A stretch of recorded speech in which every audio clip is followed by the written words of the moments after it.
Oi, pessoal, e agora eu estou aqui com Carlos Dias, um grande amigo que eu conheci nessas andanças aí do BIM e também graças aos grupos de WhatsApp que a gente tem, onde a gente acabou se conhecendo no grupo do Open BIM e também das palestras que eu já vi ele ministrando, sempre falando coisas extremamente relevantes a respeito do IFC.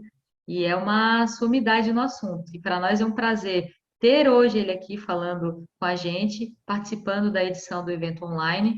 E também queria que ele contasse um pouquinho para a gente como que foi a edição presencial, porque ele também palestrou na sala da Conexão BIM e foi muito bacana. Ele teve lá a sala do IFC Combate, né? Na verdade foi a sala da Conexão BIM e a apresentação dele, o tema foi IFC Combate, né? Então, eu dou boas-vindas ao Carlos e queria que ele começasse contando para a gente aí como é que foi a participação no evento presencial. Seja bem-vindo, Carlos. Obrigado, Kézia. Bom dia a todos, né? E foi bem bacana, eu agradeço aqui o convite que a Conexão BIM fez para mim, para participar desse evento, que foi muito legal, marcou, né, um evento, um dos primeiros eventos, o primeiro evento depois da pandemia, né, presencial, sobre BIM. E é bem legal porque, mesmo que seja bacana essa questão da comunicação, via internet, a gente ter alguns eventos online e tal. Nada como um evento presencial para a gente fazer troca de informações, conhecer as pessoas que a gente às vezes conhece por grupos de WhatsApp, conhece por LinkedIn, né, ver palestras no YouTube, mas que a gente não tem a oportunidade de sentar, né, para conversar. Então, foi muito rico nessa questão de troca, né, de informação. E foi muito bacana, foi muito legal o espaço que a gente abriu lá, né? Foi, de fato, essa ideia de colocar o nome de IFC Combate foi muito, muito boa, porque foi uma trocação, né? Costuma acontecer no UFC, né? Aquela trocação, foi muito legal, porque a gente realmente precisa conversar sobre os mitos que existem em volta do IFC, né? Existe pouca informação sobre IFC entre os profissionais que trabalham com BIM. Isso acontece porque existe pouca oferta de informação sobre isso, né? O IFC, o OpenBIM como um todo, né? Ele assim, ele tem, ele é muito pouco aproveitado essa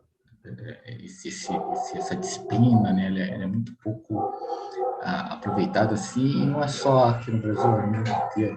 No mundo inteiro, poucas pessoas ainda entendem bem o que é essa parte, que é uma parte mais tecnológica, né, do BIM, né, Exato. e, e acho que a gente precisa bastante conversar sobre isso, porque é bem relevante, Uhum. bastante relevante, principalmente para nós aqui que estamos querendo alcançar níveis de maturidade cada vez mais elevados. A gente vai falar de integração, vai falar de colaboração, né, vai falar de interoperabilidade de plataformas diferentes, e aí a gente tem que estar preparado para isso. Eu preparei, muito legal, Carlos. Eu preparei aqui algumas perguntinhas para te fazer, que são perguntas aí normalmente bastante recorrentes nos eventos, né? A gente vê nos encontros, nos webinários. O pessoal pergunta muito sobre isso, né? Por que que tem tanta briga entre os fabricantes, né? Muitas vezes o pessoal fala, o software A é que o IFC é melhor, o software B é que exporta melhor, e por que que existe tanta dificuldade do pessoal usar IFC? O que que você acha? É, essa que é a grande... Quando a gente tem a primeira relação com o IFC, né? Quando a gente conhece o IFC pela primeira vez, é aquele formato de arquivo para troca de informação entre softwares diferentes. E aí, quando a gente vê que não funciona bem, a gente já a primeira frustração, né? Já fala, isso não funciona. Isso aí não funciona direito, né? Então, e aí, depois, estudando a especificação, né? A gente vai perceber que o problema não é a especificação, não é o formato em si, mas é a qualidade do IFC que é exportado pelos softwares, né? Então, como os softwares exportam e importam o IFC é que determina realmente por que não funciona. Uhum. E é normal que entre os softwares ter essa briga, né? É lógico que a gente está num capitalista, né? Cada um, isso é ótimo, porque existe a competição, cada um vai ter seu melhor software de modelagem. Mas no caso do BIM, é muito diferente daqui a gente pensar, por exemplo, na época do CAD, né, do AutoCAD, onde você tinha vários softwares fazendo a mesma coisa, e aí eles fazendo uma concorrência entre eles, né? No BIM você tem um ramo enorme de softwares para utilizar, porque você tem diversas fases do ciclo de vida da edificação, do empreendimento, e cada fase daquela vai ter dezenas de softwares. Né? Então, você tem software para análise, você tem software para fiscalização de obras, você tem software para acompanhamento, você tem software para modelagem, que é o caminho, são aqueles primeiros que a gente conhece, né? A gente conhece o BIM pelo uso da modelagem, do projeto em si, né? Mas aí depois a gente começa a ver as vantagens do BIM na obra, no custo. Então, você tem um software para orçamento. Então, dificilmente você vai ter um software que faça tudo isso, né? Você vai ter vários softwares, cada um tendo as suas vantagens e suas desvantagens naquilo que faz. E para garantir essa interoperabilidade dos softwares, todos eles vão trabalhar com o mesmo modelo, com as informações que estão no modelo, você precisa de um formato padrão, né, de uma especificação que determine como aqueles dados vão estar inseridos dentro do seu arquivo. E aí é sempre bom que você tenha isso, um formato neutro, né? Um formato que tenha uma especificação que seja aberta, transparente, né? Que não seja proprietária de ninguém. Sim. E aí entram as normatizadoras, entra a BNT, entra a ISO, né? Então, a gente tem um formato, no caso do IFC, que ele é padronizado pela ISO, né? Um formato um padrão internacional. Isso facilita essa comunicação, né? Porque você, às vezes, você tem um software que faz um plugin, né, que ele tem uma sociedade que ele converte diretamente para um formato, mas aí você tem centenas de softwares. Cada um tem que poder exportar para centenas de outros softwares, né? Fica muito ruim isso. Né? Então, o ideal é que realmente tenha um formato padrão, que seria o IFC, e esse formato seja lido por todos os softwares. Né? E então, pensando nisso, os softwares eles quanto melhor eles trabalharem com esse formato, né? Quanto melhor eles traduzirem o formato proprietário deles para esse formato IFC, quanto mais informações eles conseguirem colocar, é melhor para essa interoperabilidade. Só que na prática, hoje, isso ainda não acontece, né? Então, existe muita dificuldade.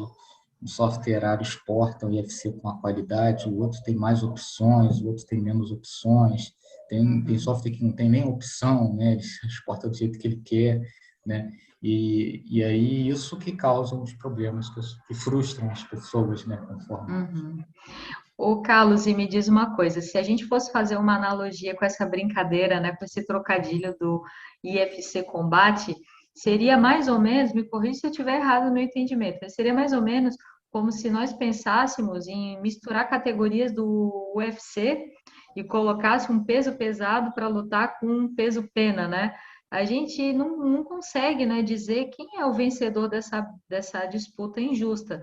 Até porque se a gente. Aí vamos levar de novo lá pro nosso mundo, né? Que é falar do BIM, do IFC.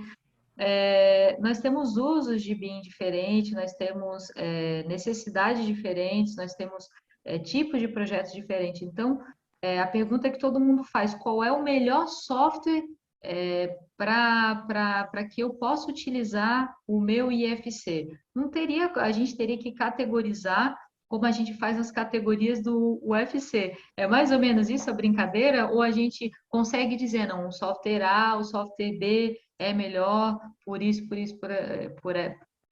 por questões de necessidade ou de atendimento aos requisitos da Building Smart? O que você acha? Eu acho que é uma excelente pergunta essa. Porque hoje em dia, a gente fala de BIM, existe sempre aquela grande questão, né? Qual a informação, né? A pergunta que todo mundo faz, tá bom, vou modelar a informação, né? Mas aí que informação que eu vou colocar, né? E aí quando que eu vou colocar essa informação? quem vai ser o responsável por essa informação? Então, essa é a grande questão que, quando você começa um empreendimento, você tem que começa a fazer um modelo BIM, você precisa responder, né? E aí, o que acontece hoje no mercado é que a gente pensa muito pequeno, né, no uso do BIM. A gente pensa assim, vou começar a fazer um projeto, então vou pensar só em, na minha produtividade na montagem daquele projeto, na modelagem 3D, e depois em exportar documentação de projeto e gerar lista de quantitativos automáticos. É isso que eu penso. Mas a gente sabe que o uso do BIM ele vai se tornando, ele vai dando, vai agregando valor, né, à medida que você vai passando para as outras fases, onde o esforço ele é muito mais, ele tem um valor muito maior, né? O custo, né, que você tem um esforço muito grande na fase de projeto, mas o custo é muito baixo comparado com o custo de uma mudança na fase de obra, né? E aí, comparado com uma mudança na fase pós-obra, onde você teria que fazer uma reforma, né? Então, se você pensar em facilitar o processo desde a concepção ali, né, você reduz bastante o custo do teu empreendimento lá na frente, que é onde vai ficar mais caro. Sim. Então, fazer o BIM pensando pelo menos na fase de obra, né? E aí por isso que a gente faz compatibilização, né? A gente faz projeto pensando em obra, né? Então, por que não fazer o BIM pensando em obra? Então, pensar em como que a gente vai receber um modelo de as-built, né? Pensar em como que o fiscal da obra vai conseguir, falando em administração pública, como é que ele vai conseguir melhorar as medições dele lá no modelo, lá na frente. Então, já construir um modelo na fase de projeto orientado a serviços, né? Orientado a medição de obra. Então, tudo isso, esse, de fato, é o BIM, uma maturidade um pouco maior, né? Uhum. E aí, quando você começa a pensar nisso, você tem aquelas questões da informação, né? Hoje em dia, sabe-se, a ISO 19650, né? Ela vem falando muito sobre isso. Está caindo um pouco em desuso aquela questão do LOD, né? Do nível de informação e desenvolvimento. Está entrando mais uma preocupação em relação ao nível de informação necessário. Então, hoje se perguntam para mim qual informação eu coloco? A informação que você vai necessitar, né? Então, a informação que é necessária para você poder fazer determinados usos. Então, você mapeia seus usos, né? Determina quais são as informações, e aí você vai fazendo, vai dizendo como você vai estruturar essas informações. Sim. Né?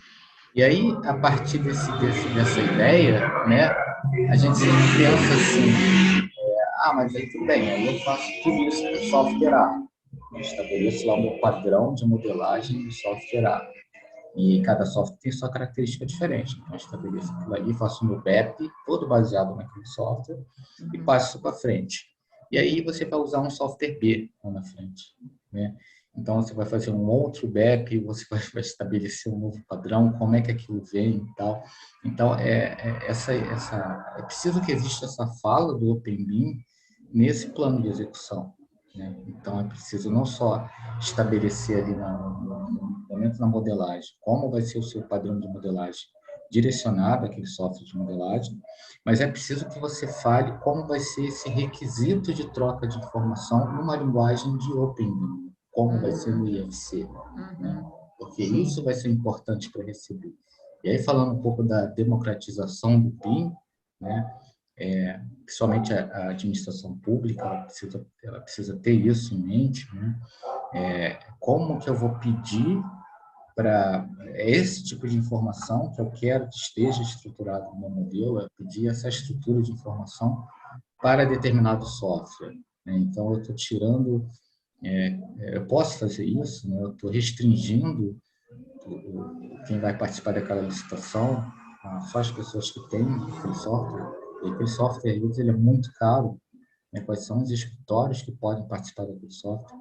Então, eu não consigo colocar subcontratar um outro escritório, né, que possa fazer, de repente, uma parte só a projeto de instalações, né? Precisa ser naquele software, precisa ser naquele formato.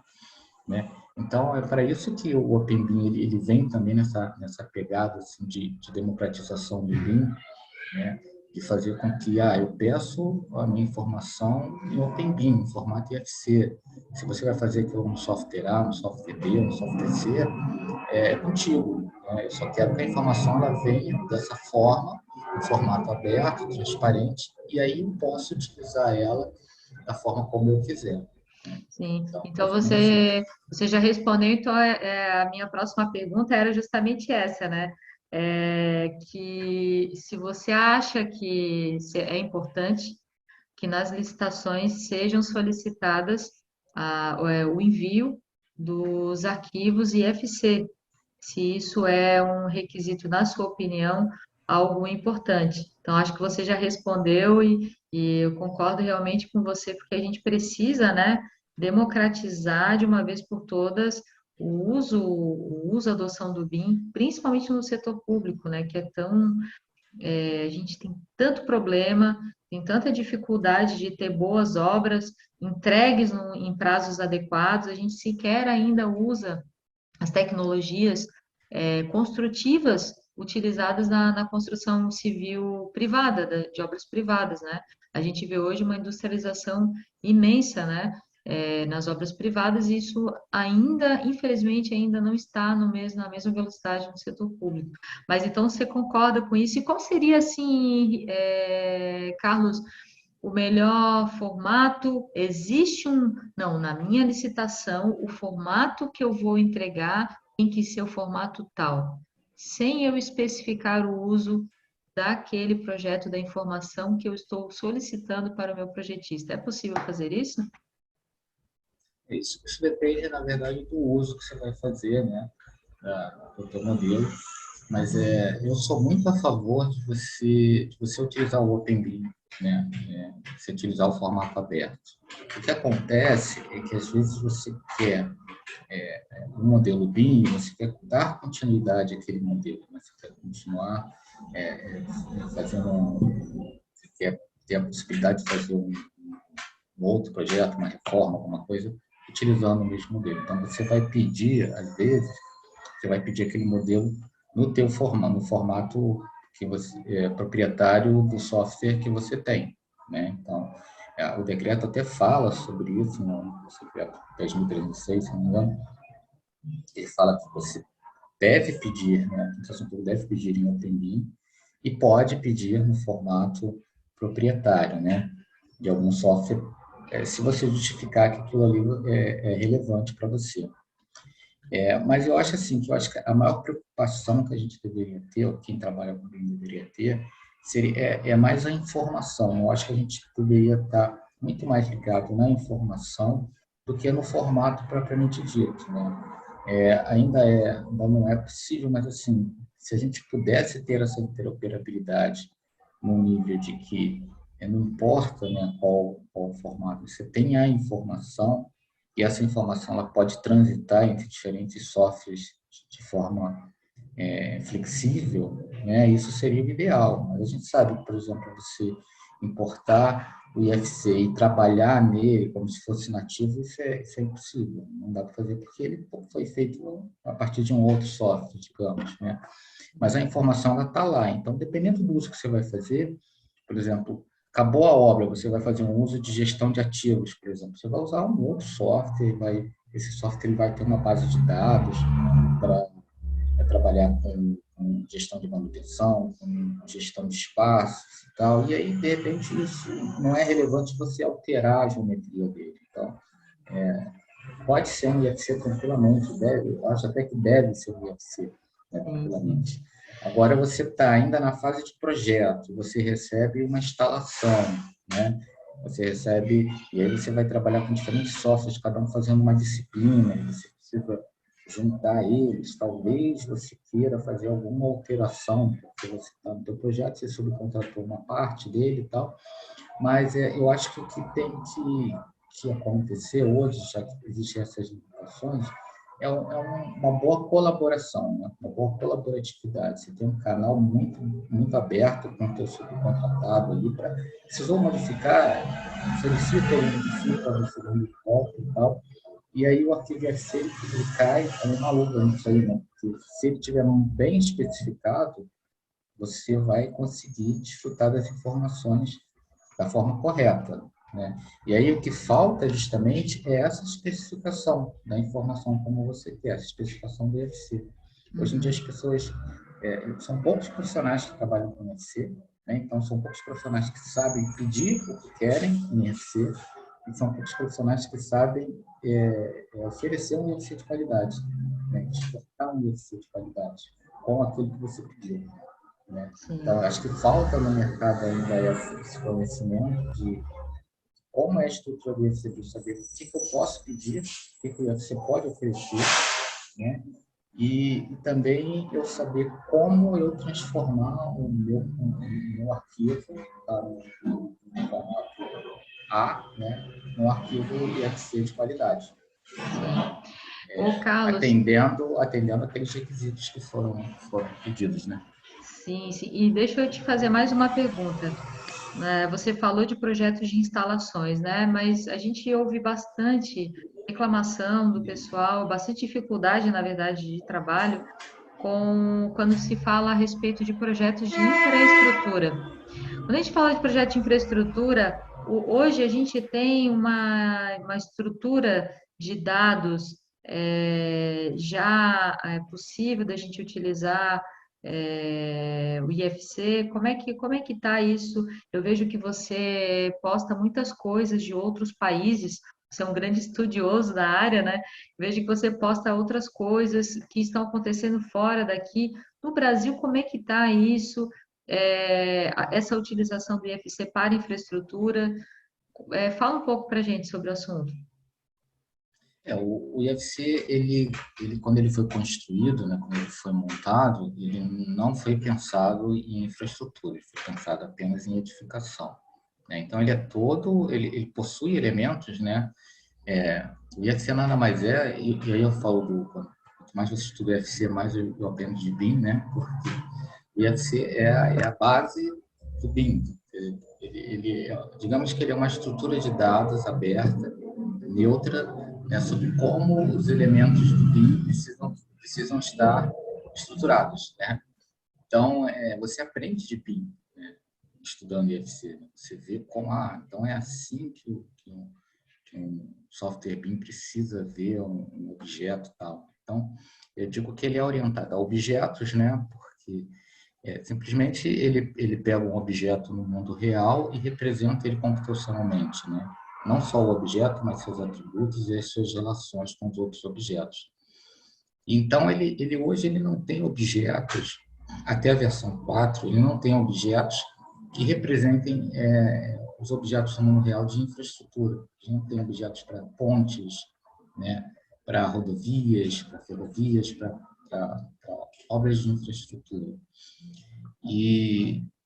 Além disso, o software, para trabalhar com infraestrutura, ele tem que estar preparado para trabalhar com grandes distâncias, né? Que é uma coisa você trabalhar com distâncias da arquitetura e da engenharia civil, né? Que são distâncias que você pode ter ali, você tem 3,50 m, não, mas pode ser 3,51 m, 3,52 m, né, e tal. E infraestrutura, você trabalha com quilômetros de distância, né? Então, você tem ferrovias, quilômetros de distância. Aí a representação, como você vai representar as suas coordenadas para você localizar aquele ponto no globo terrestre já começa a ser importante, né? Então, a minha localização em coordenada geográfica, como é que ela é em coordenada UTM, né? Só trabalha com a codificação das coordenadas e tal.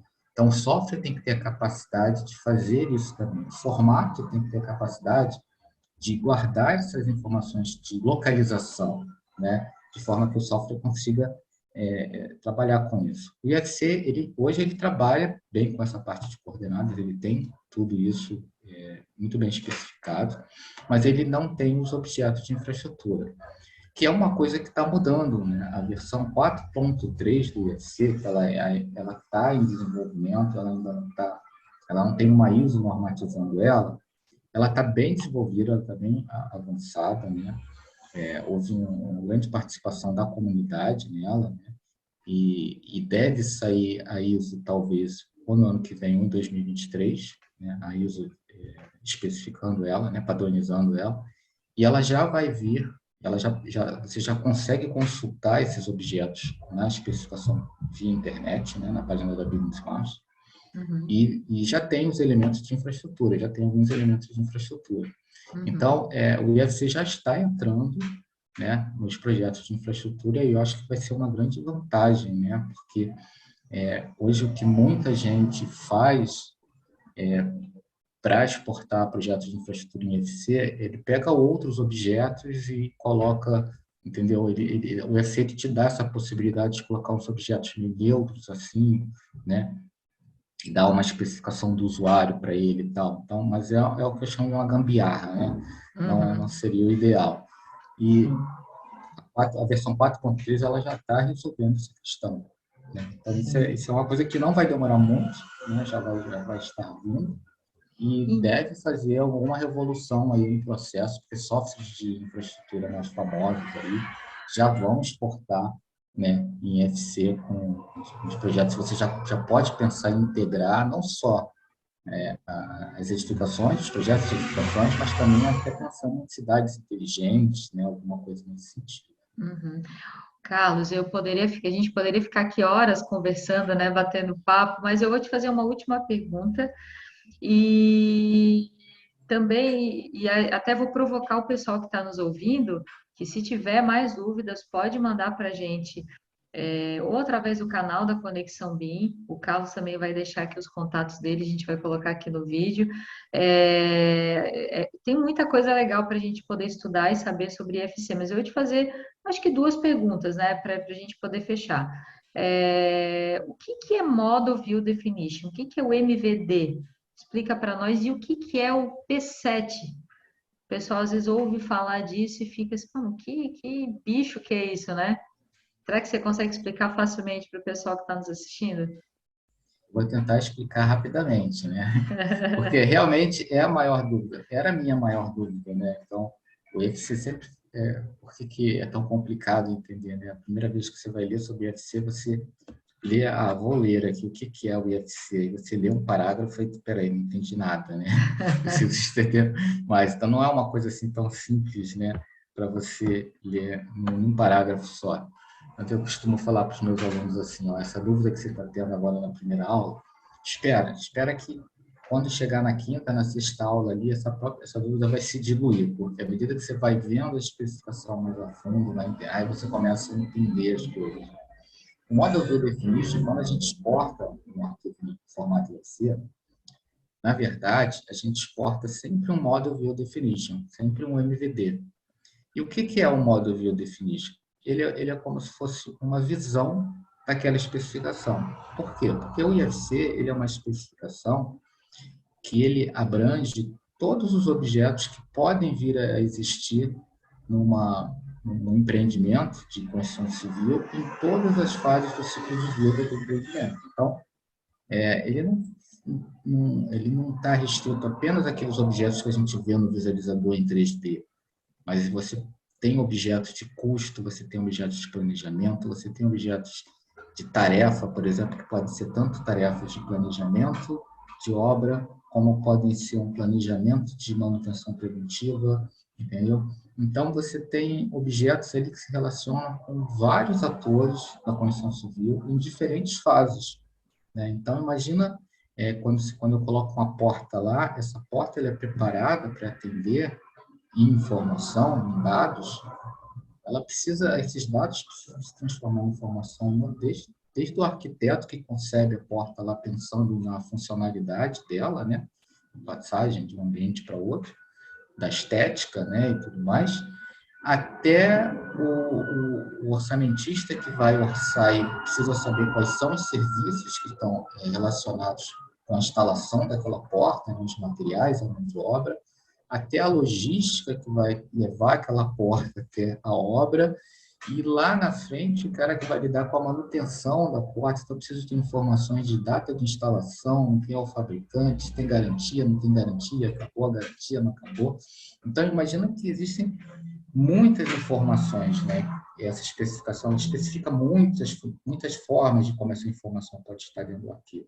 né? E Uhum. aí, como você usa o arquivo apenas em algumas fases do projeto, você vai usar uma fase, depois vai usar uma outra e tal. Então, quando você faz uma exportação, você faz uma exportação apenas com uma parte dessa especificação. É um filtro, né? Uhum. Sim. Então, se eu tenho um software que faz análise estrutural, né? Eu não preciso, por isso que ele se certifica num certo modo View Definition, eu exporto um modo View Definition EFC. Quer dizer, estruturais, de análise estrutural. Então, eu tenho ali dentro do arquivo EFC meu modelo analítico, com as informações de esforços e tudo mais as vigas estruturais, né, com as informações. Então, eu tenho todas essas informações que o meu software, que eu como software, desenvolvo. Né? Então, não tem informações de facility, gestão de ativo, não tem. Então, eu exporto um modo view definition desse FC, ou seja, apenas uma visão da especificação. Né? Então, Sim. isso aqui é um model view definition. Então, você trabalha com vários models view definition. E a... O... Oi, Desculpa, pode Carlos. falar. Não, não, desculpa, te interrompi, mas eu agora me lembrei de um exemplo. Eu fui cadista há muito tempo, né? E eu era cadista e também fazia orçamento. Usando, seguindo aí, pegando a linha da tua explicação, eu lembro que a gente tinha um rigor muito grande nos projetos de saneamento. Nós tínhamos que seguir o planilhamento dos layers, né? A gente tinha que criar cada coisa dentro do seu layer. Porque quando eu fazia uma tubulação de água fria, por exemplo, e eu queria depois medir o comprimento de toda a água fria que eu fiz, se eu desenhasse ela lá no layer zero, aí eu depois, para poder extrair o quantitativo, eu usava um filtro. A gente usava Lisp, usava várias coisas, né? Mas aí eu usava um filtro para que ele pudesse pegar o arquivo e buscar a informação geométrica e me trazer. Se eu não desenhasse no layer certo, esse filtro não funcionava. Então, eu acho que fazendo uma analogia muito simplória, assim, né, mas me veio, assim, a lembrança do rigor que a gente tinha de seguir essa cartilha, que se a gente estiver fazendo um projeto em BIM e não souber a informação que a gente quer, não organizar ela corretamente, a gente vai aplicar um filtro para extrair essas informações, elas não virão, né? Concordas aí com a minha analogia? O que que tu É acha? exatamente isso, né? Então, a grande importância de você classificar bem as suas informações, né? Organizar bem as suas informações, para que você possa fazer um uso depois. A gente tem que imaginar que esses softwares que fazem quantitativo automático, fazem cálculos energéticos, tal, eles são softwares, eles são máquinas, né? Então, eles não são que nem a gente, que, por exemplo, é, se eu estou modelando ali, sei lá, eu tenho lá um elemento que é um duto flexível e eu quero modelar um eletroduto flexível usando um duto flexível.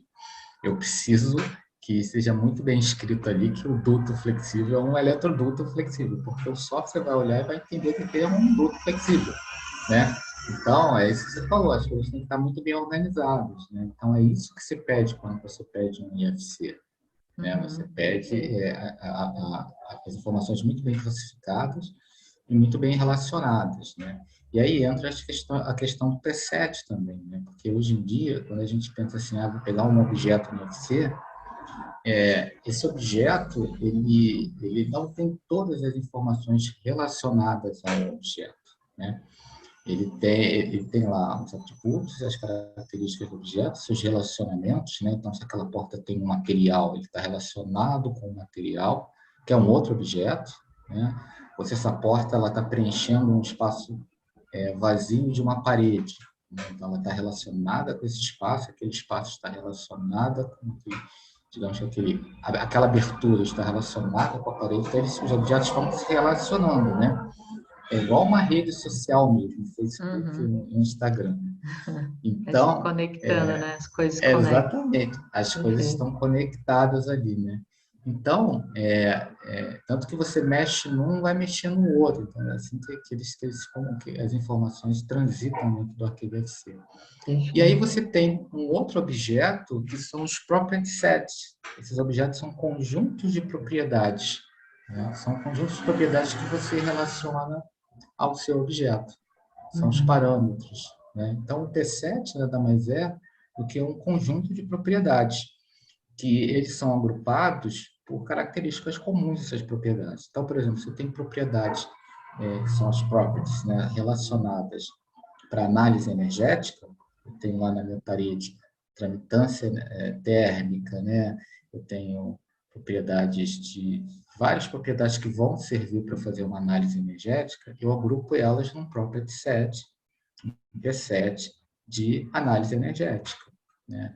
Se é um conjunto de propriedades relacionadas à identificação, o nome, né, número de série, aí fabricante, aí eu coloco elas no property set, que são dados de identificação, né? Então, com isso, eu vou construir o property set. Eles estão bem relacionados com essa lista de requisitos de informação que você, geralmente até contratualmente, você coloca um caderno de requisitos, né? Que é conjunto de informações necessárias. Então, quando você determina quais são as informações que você precisa colocar relacionadas àquele objeto, você vai determinar isso é o uso que você vai fazer do teu IFC, né? Sim, E isso está perfeito. extremamente relacionado com aonde você vai usar. Então, hoje em dia está muito comum, a gente está passando por uma transição de alguns softwares que fazem orçamento a partir de IFC. Uhum. A gente tem aí o Visual da AutoQI, a gente tem o Tools da ACA, a gente tem o Rubik, a gente tem vários softwares hoje em dia que já estão fazendo orçamento a partir do IFC. Isso é muito bom, porque você, Uhum. não importa de qual software ele vem, né? Se você consegue exportar em IFC, ele faz. Mas é aquele negócio, né? Aquela quantificação automática do BIM não é um botão mágico, né? É, O modelo tem que estar muito bem organizadinho, direitinho, para que você consiga fazer isso. Então, sim, então, como que o meu software de orçamento lê as informações, né? Ele lê dessa forma. Então, eu vou pedir meu IFC dessa forma, né? Aí ele perfeito. vai conseguir ler. Então, geralmente, isso passa pela classificação de objetos, como você falou, objetos na sua classe correta ali, né? Especializado, né? Na sua classificação correta. E os objetos têm as propriedades que vão servir para você fazer a quantificação, o seu critério de medição correto, né? Uhum. Então é basicamente um requisito de informação de modelo IFC, é isso. Aí Certo. é bem interessante que aí você fala assim, não importa como que está no software de modelagem, importa como ele exportou para o IFC. Uhum. Carlos, muito obrigada por esse bate-papo. Eu acho que ficaram assim muitas dúvidas ainda, com certeza muitas perguntas que com certeza o pessoal gostaria de fazer, eu também. Adoraria fazer. Mas vamos deixar essas perguntas para o pessoal tirar no teu curso? Eu estou sabendo que você tem um curso maravilhoso.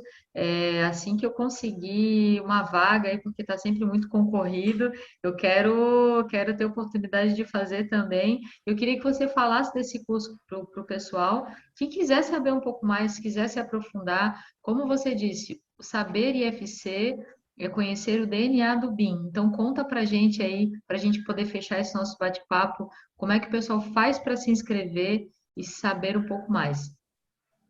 Esse curso foi uma das coisas bem legais que aconteceram esse ano comigo, né? Porque quando eu comecei a estudar o IFC, né, por uma necessidade, e aí eu me apaixonei pelo IFC, pela ideia, eu adoro tecnologia da informação, aliás, eu sou formado em tecnologia da informação, né? Eu não sou o pessoal que fala assim, pô, mas como é que você trabalha com BIM? Você não é nem engenheiro, nem arquiteto, só analista de sistemas. Mas eu trabalhei minha vida toda em engenharia, né? Que eu me formei técnico em edificações, trabalhei como projetista, trabalhei minha vida toda, mas sempre estudei, fiz matemática, de matemática eu fiz pós-graduação em sistemas de informação, me formei analista de sistema, depois fiz pós-graduação, mas sempre trabalhando com engenharia. Então, quando apareceu o BIM, eu falei assim, não, vou juntar o útil ao agradável, né? Vou Tem juntar tudo as a duas ver, né? coisas. Tudo a Tem tudo a ver. ver, né? Porque a gente está falando de modelagem da informação, né? Modelagem da informação é TI puro, né? E aí, quando eu comecei a estudar e me interessei bastante, vi que tinha orientação a objeto, né? Tinha programação, tinha isso, e eu comecei a me interessar, comecei a pesquisar bastante. Isso foi um divisor de águas para mim. Foi quando eu comecei a entender de fato o que é BIM, o que é modelagem da informação na construção, como isso pode trazer muitos benefícios para a nossa indústria. É uma coisa que a inovação, a indústria 4.0 chegando na construção civil, que é uma indústria que realmente sofreu muito com a falta de inovação tecnológica. A gente vê hoje em dia várias outras indústrias com inovação tecnológica, a própria agropecuária que está dando um salto, né, na parte de introdução, e a construção civil ainda está ali meio que tímida nessa parte de inovação tecnológica, principalmente na administração pública, né? A gente já vê a administração, as construções particulares, né, já avançando nessa questão de métodos construtivos mais relevantes, né, mais novos e equipamentos, materiais, né, e a administração pública ainda, né, está pegando ali. Mas, e aí, no ano passado, surgiu uma demanda mesmo, né, o pessoal participa dos grupos, sou muito ativo no LinkedIn, né, eu coloco alguns artigos lá e tal sobre UFC, e surgiu a demanda do pessoal querer que eu fizesse o curso. Então, eu montei o curso. Eu lembro que eu fui uma das pessoas que votou. Faz o curso que eu vou me inscrever. Eu nunca. Eu montei o curso e foi um sucesso, né? A primeira turma foi um sucesso, o pessoal gostou muito, né? Eu tive essa preocupação de trazer um assunto que é um assunto denso, né? Mas com uma didática para ter um entendimento, porque os alunos têm aluno que sabe programação, tem aluno que não sabe, tem aluno que nunca viu, tem aluno que tem um conhecimento de TI, tem aluno que não tem conhecimento de TI, mas conhece de BIM, né? Então, eu tinha que montar um curso para todos, né? E aí eu montei um curso, foi muito bom. Aí já tinha lista de espera para a segunda turma. Aí eu abri a segunda turma. Essa turma acabou semana passada, né? Então foi bem legal também, o pessoal gostou bastante. E agora eu vou dar uma pausa, né? Isso aí, vou remodelar o curso completamente, vou mudar o formato dele, eu vou lançar ele no ano que vem, já no início do ano, com aulas gravadas, né? E mais ainda com algumas lives para interação com o pessoal e fórum de dúvidas. Existe uma comunidade, né, para os alunos do curso, uma comunidade no Discord, onde existe troca de informação. Essa comunidade os alunos entram e não saem mais, então tem todos os ex-alunos e os novos alunos vão fazer parte dessa comunidade. É uma comunidade onde a gente coloca material, apareceu uma coisa nova, a gente joga ali na comunidade. Então, o curso ele é bem completo nessa questão de dar suporte ao aluno, de trazer aquele conhecimento para a vida prática dele, que é o que a gente está precisando, né? Sim. A gente está precisando saber criar requisitos, saber colocar isso em contrato, né? Como que a gente vai pedir essa licitação, né? Como que você vai exigir receber um arquivo UFC, como que você vai exportar o arquivo UFC. Então, o curso é muito focado na estrutura do UFC, e quando você vai aprendendo a estrutura do UFC, você vai aprendendo de BIM, né? Você vai entendendo melhor de como é que os objetos, como é que os objetos saem do mundo real e entram no mundo computacional, e como é que o software entende tudo isso, né? Então, isso é bem legal. O pessoal gosta bastante. Então, Carlos, nós vamos colocar aqui na descrição do vídeo os teus contatos para que o pessoal possa te acessar, para que o pessoal possa saber onde buscar maiores informações, como se inscrever. E eu já vou já vou dar uma cutucadinha aqui, né? Quem participou do BIM SC presencial e online tem desconto no teu curso? Dá uma Tem chorada para ele. desconto? Tem Tem desconto? desconto, Então, sim. Tem pronto, pessoal. desconto. Nós vamos criar um cupom e nós vamos chorar para o Carlos dar um desconto para que a gente possa estar lá junto também para poder participar dessa troca de conhecimento. Carlos, muito obrigada pela tua excelente explicação. Eu espero que o pessoal também tenha conseguido aproveitar, né, e compreender tudo que foi falado de uma forma brilhante. Muito obrigada e até um próximo encontro. Eu que agradeço, Kézia, e eu digo, na verdade, eu sou um grande admirador do teu trabalho, né? E é o que eu te falei antes, quando a gente participar lá, se você precisar de mim, a gente está sempre à disposição. Assim como quem quiser entrar em contato comigo, eu vou deixar aqui o meu site, o curso quando sair, ele vai sair no meu site, né? Quem quiser também entrar em contato comigo no LinkedIn, eu sempre posto no LinkedIn, então coloco lá também. E eu estou à disposição para quem quiser, eu falo, todo mundo que fizer uma rodinha de BIM para falar de BIM, eu tô presente.